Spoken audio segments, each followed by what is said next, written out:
ഇവനെ ഇന്നാണ് പകല് നമ്മുടെ കൈ കിട്ടുന്നത്. സത്യം പറയാലോ, ഇതെന്ന് പറഞ്ഞു കഴിഞ്ഞാൽ ശരിക്കും പറഞ്ഞാൽ ഡ്യൂക്ക് 200 BS3 ആണ്. ഇവനെ ശരിക്കും അറിയപ്പെട്ടിരുന്നത് കാലം വണ്ടി എന്നാട്ടോ. അതായത് ഇവനെ ഇറങ്ങി ആ ഒരു സമയത്ത്, അതായത് KTM ഈ സാധനത്തെ പടച്ചു വിട്ട ആ ഒരു ടൈമിൽ ഇവനൊരു ഇച്ചിരി സീനായിരുന്നു. കാരണം അന്നുള്ള നമ്മുടെ ബൈക്ക് റൈഡേഴ്സിനൊന്നും ഇവനെ കൺട്രോൾ ചെയ്യാൻ പറ്റാതെ ചെറിഞ്ഞും കാര്യങ്ങളും നടന്നുകൊണ്ടിരുന്ന കാലമായിരുന്നല്ല. അതിന് കാരണക്കാരൻ ഇവനായിരുന്നു. കാരണം ഇവൻ്റെ ആ ഒരു ബ്രൂട്ടൽ ത്രോട്ടിൽ പവറും പിന്നെ ഇതിൻ്റെ ആ ഒരു വെയിറ്റ് റേഷ്യോവും കാര്യങ്ങളും എല്ലാം കൂടി ആയി കഴിഞ്ഞപ്പോഴത്തേക്കും ഇവനൊരു കൊലകല്ലി വണ്ടിയായിരുന്നു കേട്ടോ.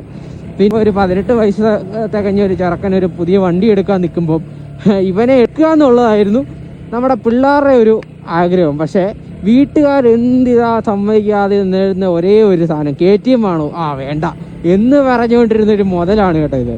ഈ ആ ഒരു ടൈമിൽ ഞാൻ 9ലും 10ലൊക്കെ പഠിക്കുന്ന ഒരു പ്രായമാണ്.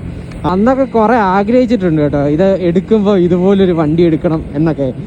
നല്ല റോ പവറാണ്. കൈ കൊടുക്കുമ്പോൾ ഉള്ള മൂവ്മെൻറ്റ് കണ്ടാൽ നിങ്ങൾക്ക് മനസ്സിലാവും. ഒത്തിരി ഒന്നും കൈ കൊടുക്കണ്ട, ചെറുതായിട്ട് കൊടുത്താൽ മതി. അവൻ കയറേണ്ട അടുത്ത് കയറി ചെന്നോളൂ. പിന്നെ ഇവനെ ഇങ്ങനെ ഓടിച്ച് നടക്കാൻ ഭയങ്കര ഫണ്ണാണ് കേട്ടോ, അടിപൊളിയാണ്. എന്ന് പറഞ്ഞു കഴിഞ്ഞാൽ ഓവർടേക്കിങ്ങും കാര്യങ്ങളെല്ലാം നൈസാണ്. നമുക്ക് വിചാരിക്കുന്ന സ്ഥലത്ത് ഇവനെ കൊണ്ട് കയറാം.